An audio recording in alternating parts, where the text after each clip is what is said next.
நீ ஒர்த்தே இல்லை அப்படின்னு சொல்கிறது வந்து ஆணாதிக்கத்தின் உச்சமானது. அது அவ்வளோ ஒரு வசையான பெண்ணை பார்த்து சொல்லவே கூடாது சொல்லுது. ஆனால் அவருக்கு ஆதரவாக தானே எல்லாரும் பேசுகிறாங்க. நீங்கள் பேசுன ரைட்டுங்கிறாரு, அவர் நானே ரைட்டு தாங்கிறாரு. அதை யாருமே கண்டிக்கலையே. அவ்வளோலாம் ஹர்ட் ஆகாதீங்க, அதெல்லாம் வருத்தம்லாம் கிடையாது. ஒரு அம்மா ஒரு தோழனையும் அப்பா ஒரு தோழியும் கூட்டிகிட்டு உங்கள் வீட்டுக்கு வரணும். அவங்க 2 பேரும் ஆளுக்கு ஒரு தோழன் தோழியோட கல்யாணத்துக்கு போகணும். நீங்கள் எப்படி சொல்லுவீங்க? இதை வந்து எங்கள் அண்ணின்னு ஏற்றுக்கிறாங்க. அதை எப்படி ஏற்றுப்பாங்கன்னு எனக்கு தெரியல. ஆனால் அதுக்கு இவங்களோட பேர் கெட்டு போகிறத பற்றி அந்த ஆணுக்கு கவலையே. இவங்க எப்படி வந்து ஒரு அண்ணனா தங்கியை காப்பாற்றுவாங்க? அந்த அண்ணி அப்படின்னு சொன்னீங்க. அந்த இஎம்ஐயை வந்து நார்மலைஸ் பண்ணக்கூடிய, அது இஎம்ஐ நம்ம ஒரு ஒட்டு மொத்தமாக நம்ம வந்து சொல்ல வரோம். இஎம்ஐ தான். விஜய் சாருக்கு ஒரு ஐடென்டிட்டி, திரிஷா மேடத்தை விட்டுருங்க, இதில் அவங்கள வந்து நான் உள்ளே கொண்டு வரேன். சங்கீதா மேடத்தோட ஐடென்டிட்டி என்ன? எக்ஸ்ட்ரா மேரிட்டல் அஃபேர்ஸை நார்மலைஸ் பண்ணுறோமா அப்படிங்கிற ஒரு கேள்வி இருக்குது. அதாவது பெண்ணுக்கு மட்டும்தான் கருப்புன்னு வச்சுட்டாங்க. ஆணுக்கு வந்து இந்த சமூகத்தில் வந்து, ஆனால் எத்தனையோ மேலே வந்திருக்கோம், இருந்தாலும் ஆணுக்கு அந்த பழமைவாதம் இன்னுமே இருக்கு.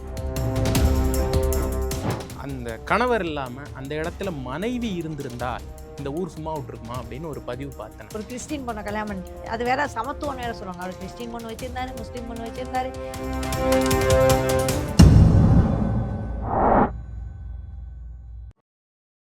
ப்ரோக் லைஃப் ஸ்டைல் நேயர்களுக்கு வணக்கம். இன்று நம்முடன் சைக்காலஜிஸ்ட் கிருத்திகா தரன் அவர்கள் நம்மோடு இணைந்துள்ளார். வணக்கம் மேம்.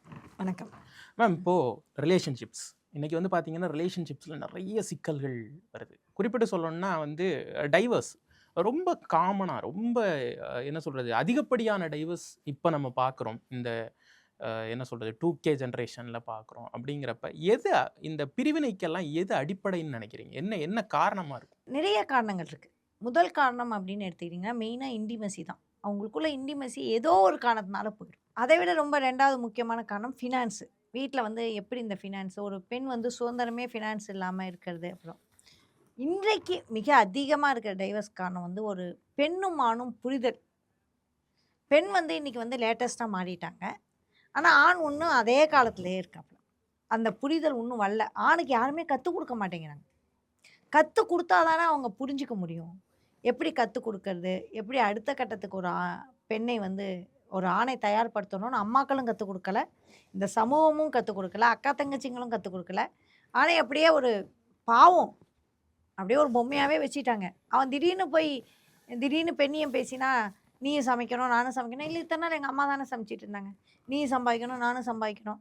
இல்லையே, அப்படிலாம் ஒன்றும் இல்லையே. இந்த மாதிரி ஃபினான்ஷியல் எனக்கு ஃப்ரீடம் வேணும், எனக்கு ஒரு கெரியர் வேணும், அப்படிலாம் யோசிப்பீங்களா அப்படின்னு அவங்களுக்கு புரிதலே இல்லாமல் இருக்குது. 4வது வந்து இன்றைக்கான எக்ஸ்போஷர். இன்னொரு பெண்ணும் இன்னொரு ஆணும் பேசக்கூடிய போது அவங்களுக்கு அதிக விதமான வாய்ப்புகள் அமையிறது வந்து இருக்குது. முன்னெல்லாம் வந்து கல்யாணம்னா எப்படி உங்களுக்கு அம்மா அப்பா இருக்காங்களோ, கல்யாணம்னா பிரியலாம் முடியாது. அம்மா அப்பாவை நீங்கள் என்றைக்காவது பிரியறதுன்னு யோசிக்கிறோமா? சண்டையோ கண்டையோ அம்மா அப்பா தான்.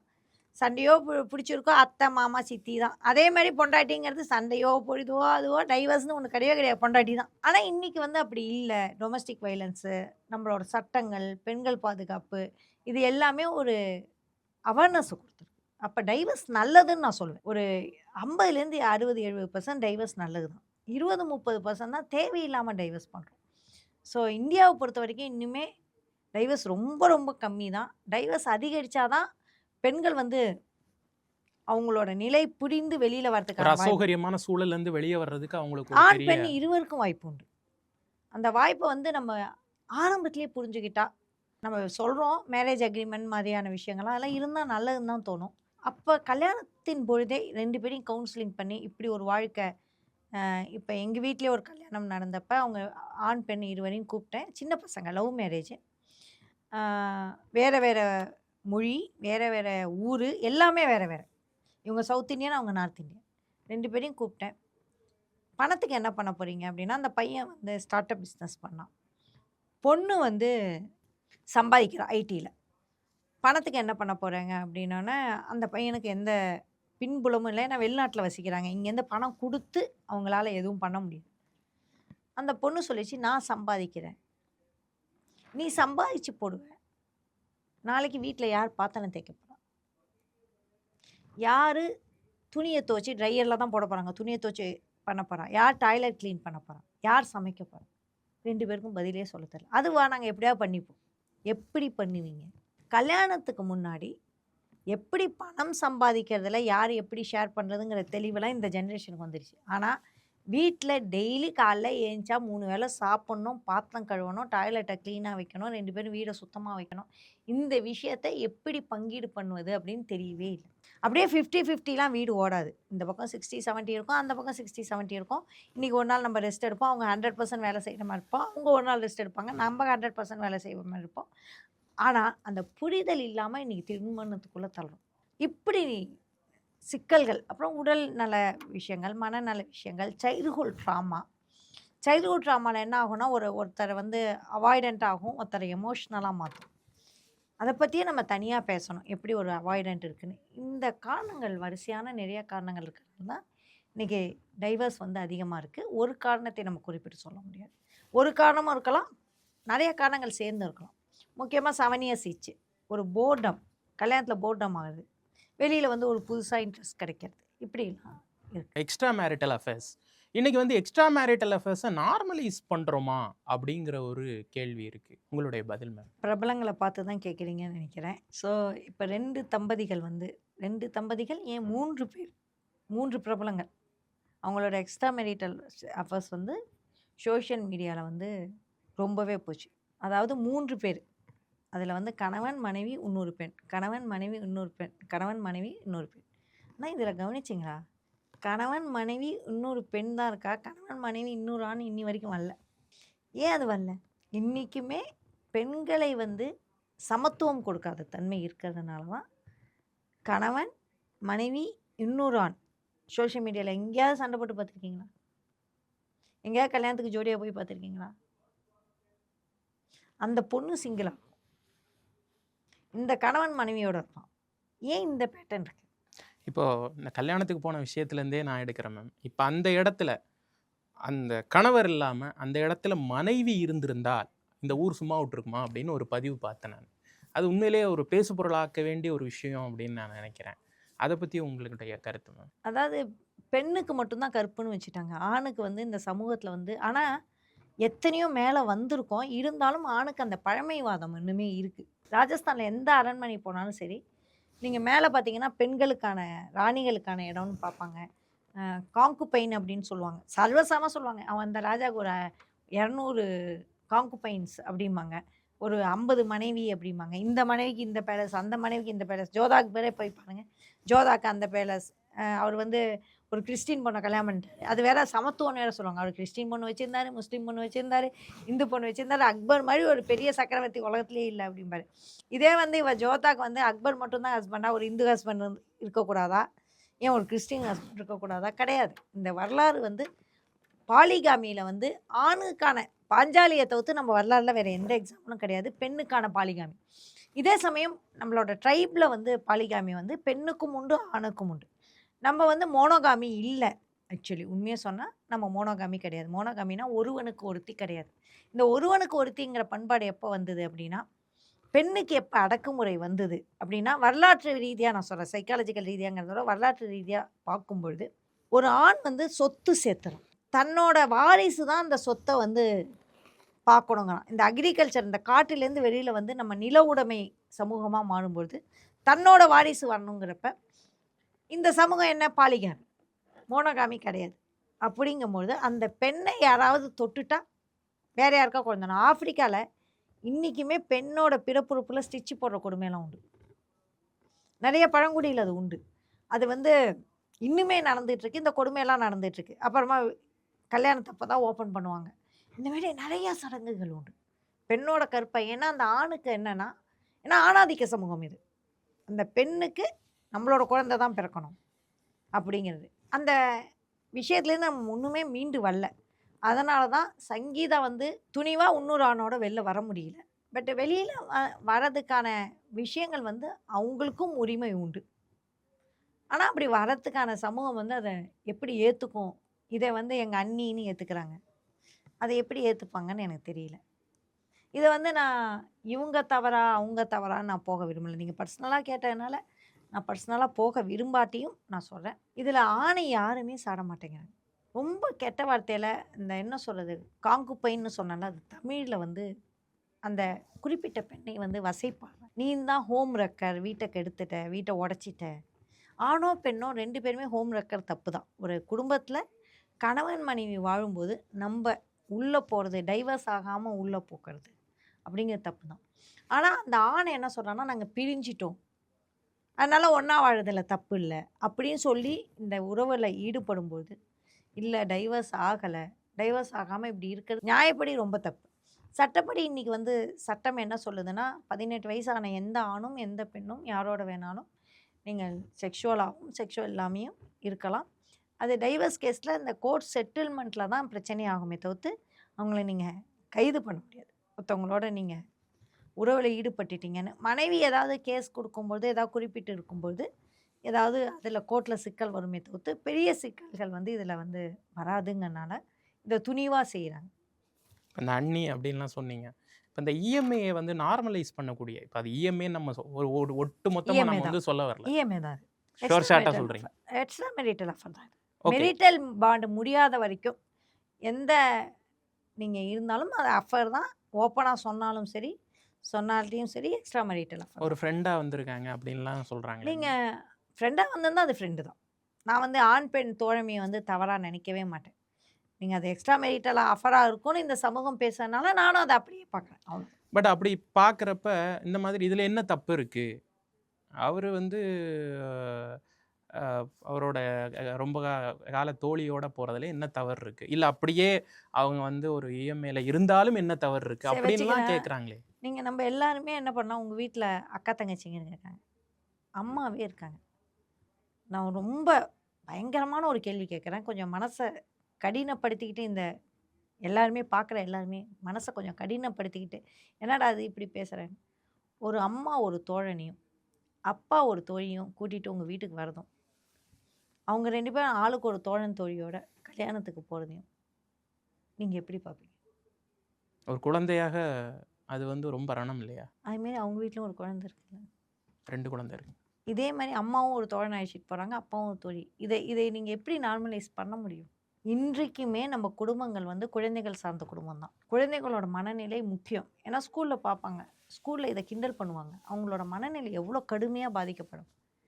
இன்னைக்கு குடும்பம்ங்கிறது பெண்களை சுரணும். எனக்கு வந்து நான் குடும்பத்துக்கு ஆதரவான ஒரு பெண்லாம் கிடையாது. நான் வந்து ஒரு ஃபெமினிசம் பேஸ்டு நான் யோசிச்சேன்னா, குடும்பமே எங்களுக்கு எதிரானது தான். எங்கள வந்து சமைக்க சொல்லும். எங்களோட கெரியர உடைக்கும். எங்கள வந்து முன்னேற விடாது. எங்கள பிற்போக்கா கொண்டு வரும். என்ன பூஜை பண்ணுன்னு சொல்லும். பூஜை பண்ண எனக்கு பணம் குடுக்காது. என்னோட வேலைகளுக்கு பணம் குடுக்காது. நான் வீட்டு வாசல்ல கோலம் போடுறதுக்கு போய் யார்ட்டயாவது பணம் கேட்க முடியுமா? நான் வீட்ல 1 மணி நேரம் பூஜை பண்ணா எனக்கு காசு குடு. பண்டிகைக்கு சமைச்சேன் காசு குடு. அப்படின்னு நான் யார்ட்டயும் கேட்க முடியாது. அப்படிங்கும்பொழுது எங்கள ஃபினான்ஷியலாவும், எங்களோட கெரியர் ஓரியன்ட்டாவும், எங்களோட எமோஷனலாவும் எல்லா விதத்திலயும் எங்க பெண்களை வந்து அப்படியே சுரண்டி கசக்கி பிழிஞ்சு இப்ப சங்கீதா மேடத்தையே எடுத்துப்போம். விஜய் சாருக்கு ஒரு ஐடென்டிட்டி இருக்கு. இவங்க திரிஷா மேடத்த விட்டுருங்க.